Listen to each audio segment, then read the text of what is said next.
The grades have gone up, and I've read somewhere, somebody said that optimistically some teachers might be looking at the grade boundary students and putting them over the line, whereas before they might not have done. Now, actually, there's some reasonably rigorous checks on schools to make sure they don't do that. But interestingly, it seems to be where the increase has been greatest is in the private schools. And your TV show was doing something about a couple of weeks ago about lobbying taking place from private schools about putting their grades up. Right, yeah, actually more affluent parents, perhaps being a little bit more assertive on behalf of their boys and girls. Well, and that is a dynamic that needs to be looked at and considered. And because actually the difference between the top grades in the independent sector is nearly twice as much as that in the state sector this year. So that's worthy of consideration. But well, that's alarming, is it not? Because if all these pupils, a whole cohort now have the straight A grades, which puts them in, fighting fit to get into the best universities, again, you will find that parents who could be benefactors to a particular college or have good connections or perhaps that was their alma mater. Is this not going to, especially if the grades in private schools are the ones that have sort of pushed the averages up, is that not going to really sell out, working class kids like me? Well, I'm being careful what I say here, because obviously there's a profession here that's worked really hard, but it seems to me some of the evidence suggests that it's those groups. And as you say, it's disproportionately, the COVID has disproportionately affected free school meals children, working class children. The ones who didn't have laptops to work on. The results on the A-levels at the moment, and don't forget the MVQs as well, the vocational qualifications. Congratulations to everybody for those, because I'm a great supporter of those. Me too, we need more of those in this country. They need to be valued more. But I think there is something to look at as we move forward. Obviously, we won't have the same, hopefully, situation next year, but we need to address that. And this class of 2021 are going to be quite an exceptional class in one way, aren't they? I mean, it's going to be interesting now as students enter this clearing process and university places haven't suddenly exploded. We haven't got more seats for bums to sit on, but potentially a lot more bums for the seats that are available. And how do you think that's likely to play out? Because we've heard some reports, haven't we, that universities might actually take the step of deliberately choosing the state school kids when they've got two pupils with similar grades. Well, I think admissions tutors at universities would want to play the rules properly. And I think in answer to your question, that I think it's 5% more people are going to university this year than last. I think the actual overall applications, some universities had something like 40% extra applications this year. They didn't all translate into people wanting to go, but that's, again, I think, a factor to do with COVID, because young people, quite rightly, are unsure of the future. They don't know what the job market's going to look like in next year or even in 5 years' time. There's the changes that Brexit have led to as well, with the opportunities or not, and also with this. So some people have perhaps played a safer game and perhaps gone and applied to university, and perhaps they might not have done that pre-COVID. So that's one factor. I don't think university per se is a bad thing. I would hope not. You obviously benefited from it. I did. I was the first in my family to go to university. My parents left school when I was 14. Yeah. But they deserved to go to university. They wanted me to get an education. But I think university ought to be for the, that's not the route for everybody. I'm glad you said that, actually, because, you're talking about people potentially going to university to bide time, to figure out what they want to do in life. And my position has always been, if you're going to go to university, love what you do. If it's all very well saying, I want to go to university, but I don't know what I want to study, because you're going to be paying thousands upon thousands of pounds, and you've got to really delve into that subject. You've got to live and breathe that subject. If you're going to walk out of that university with a degree that you're really proud of, that when you put it on your CV separates you from the rest of the pack, you're not going to have the motivation if you don't have the passion. No. So what happens then with these children who are saying, well, I don't have jobs to go to, I will go to university, I will take, an ology or an ography or whatever it may be on something that, well, perhaps I'm not that keen on. They do one term and think, this isn't for me.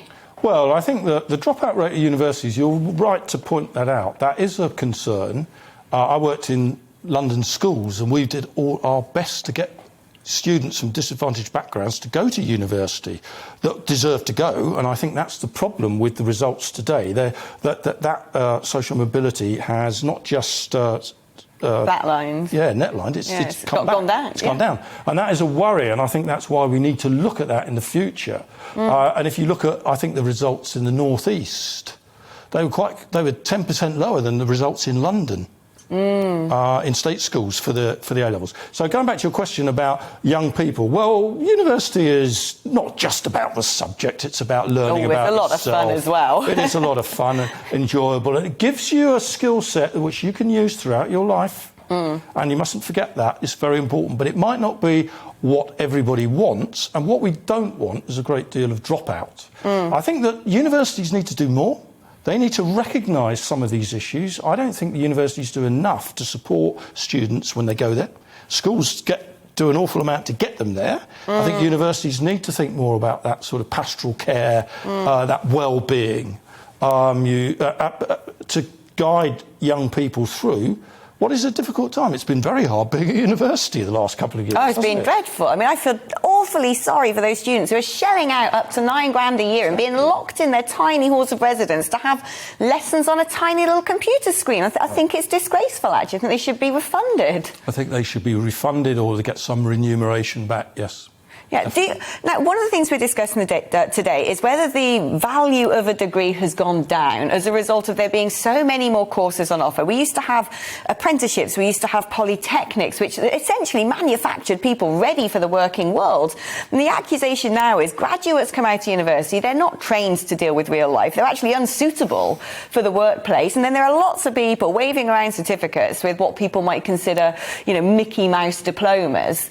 What's your position on that? Is it a good thing to have a huge range out there and a degree for everybody, even if they want to study hedgehogs? Or would it be better if university education was limited to academia, that polytechnics came back, things like NVQs were enhanced and they were sort of respected a bit more? What do you think is the best model, really, going forward? Well, I would urge whoever is making decisions for the future to have sort of almost like a royal commission on education, actually. So Kevin Collins was advising the government and he left because they didn't back him in giving the amount of resources to disadvantaged communities and disadvantaged youngsters. So I think that needs to be debated. I don't think necessarily we should just go back, get rid of, bring back polytechnics. I think we can learn a lot from abroad. I mean, in my time I've done work in Germany, very good vocational system there, on a par with the academic, although lots of German students go to university as well, and Japan, similar. And we can learn a lot from that, putting on an equal status and working out what these pathways are through for young people. Because education isn't just about getting a job. It's not just about getting the skills to work. It's about many other things too. But obviously we need to have a very close eye on what the world of work is going to look like now and in the future for these young people. So apprenticeships, vocational qualifications, I'd say look at the German model. It's quite an interesting one. They fund their vocational education much better than we do, and they give it status. So if you're a hairdresser, plumber, baker in your town or village, you've got high status, you earn a lot, but you're regarded well within that community and you've been properly trained. So we mustn't forget about that. No, we mustn't forget about that. Yeah, it's interesting in this country. We have these highly skilled professions, don't we? The blue-collar workers, people who can rewire your house. Don't put me anywhere near a plug socket. I would, electrocute myself. But we do have this strange attitude towards those professions. Rather than saying, blimey, they're vital and they're so skilled, we tend to dampen that down and we keep trying to channel everybody into a sort of homogenised academia.